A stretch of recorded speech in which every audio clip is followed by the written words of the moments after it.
Hello and welcome to our channel the complete भंडा समस्त को स्वागत करम चैनल को गोटे गुरुत्वपूर्ण विषय पर आलोचना करवा आपण मानक जो उच्चस्तरीय कमिटी गठन होता 6 मास अवधि पूरण हो सारी किंतु एत पर्यंत से जो कमिटीर विभिन्न संघ जमी आपंकर प्राथमिक संघ ता सहित आपण मानकर सेकेंडरी संघ जमी हाईस्कल टीचर मानकर ता सहित ओस्ता सहित आपंकर एडेड ब्लॉक ग्रांट सबू टीचर मान सहित से आलोचना कले किंतु आलोचना पर आम गोटे कथा कहवा जे एत पर्यंत से जो रिपोर्ट दाखल होती कि ना कौन होती कि ना एत पर्यंत से विषय कौन किसी मत बा कौन किसी अपडेट एत पर्यंत आसीना जोटा कि शिक्षक समाज को मनरे गोटे द्वंद्व सृष्टि करी प्राइमरी हूँ हाईस्कल हूँ कि आपर कॉलेज लेक्चरर हूँ से जिनस बहुत डाउट करुँच कौन है कौन ना केमती आपर जोटा कि कहुला कि संघ कमिटी ता रिपोर्ट देला परे टीचर मानक सहित बा टीचर संघ मानक सहित बसी सरकार ये जिनसरा को आलोचना करेंगे जोटा कि केमती कौन कार्यपंथा आगू नि जापर कि एत पर्यंत 6 मास जाकि 7 मास है किंतु एत पर्यंत कौन किसी जिनस आसीना तो से विषय आप चिठी से विषय गोटे अपडेट अच्छी जो थी आम देखा वीडियो को स्टार्ट करने पूर्व बहु मात्रा वीडियो शेयर करेंगे चैनल को सब्सक्राइब करेंगे जहाँद्वारा कि आप नेक्स्ट अपडेट जी टीचर अच्छा आम चैनल सहित जोड़ी जातु जहाँद्वारा कि आप नेक्स्ट अपडेट नेक्स्ट चिठी जहाँ आप निश्चित आम आपको प्रोवाइड करूँ देखो सरकार सबु वर्गर शिक्षक और शिक्षा कर्मचारी समस्या को विचार को नेबा संगे संगे यार एक स्थायी समाधान पर गठन कर उच्चस्तरीय कमिटी 6 मास अवधि पूरण हो सारी कमिटी गठन को 6 मास बीती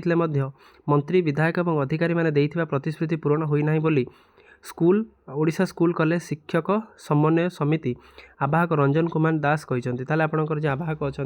से जिनस प्रति मनोना करिसेंति कि सरकार कौन पाई जिनस एत पर्यंत लागू करना सरकार एथि किसी पदक्षेप नहीं ना शिक्षक कर्मचारी प्रमुख दाबी मध्य अनुदान योग्य विद्यालय और महाविद्यालय को तुरंत अनुदान प्रदान करने 2004 को अवधि को अवसर नहीं आगामी दिन में अवसर नेबाक शिक्षक मानक व्यवस्था अनुसार पेंशन और अवकाश कालीन जोड़ा पेंशन ता सहित रिटायरमेंट बेनिफिट उच्च न्यायालय निर्देशनामा को पालन कर समस्त शिक्षक और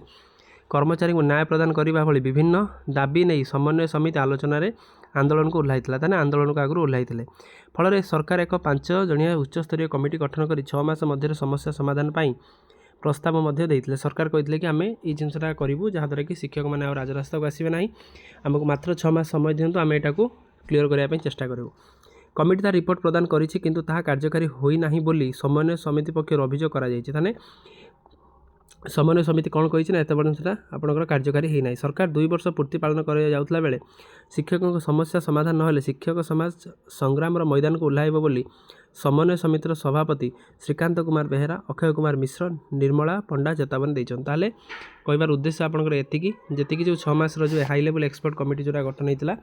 एत पर्यंत रिपोर्टा प्रोवाइड अवश्य सरकार को देती कि से रिलेटेड कौन किसी एक्शन नि जाए ना से रिलेटेड से शिक्षक समाज असंतोष अच्छा यहाँ आप हाईस्कल शिक्षक संघ देखले पूर्व प्राइमरी शिक्षक संघ से भाई कथा कही कि एत पर्यंत कहीं से जिनसा जदि आपर कार्यकारी होगापाई जाऊँगी तो आम सहित कहीं आलोचना कराऊना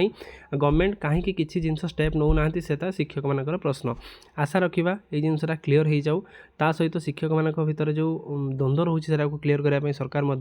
सतचेष्टित हूँ आ ये कमिटीर रिपोर्ट जहाँ भी अच्छी सर्वजन करी से जिनस सरकार और टीचर कम्युनिटी मिसिक ये जिनस सल्व करने चेष्टा करूँ जहाँद्वारा कि गोटे हेल्दी व फ्रुटफुल वे सब जिन समाधान हो पार वीडियो भल लगी बहु मात्रा शेयर करेंगे चैनल को नुआ आसले चैनल को सब्सक्राइब करेंगे जहाँद्वारा कि नेक्स्ट अपडेट आपने पाइपर थैंक यू देखा नेक्स्ट वीडियो।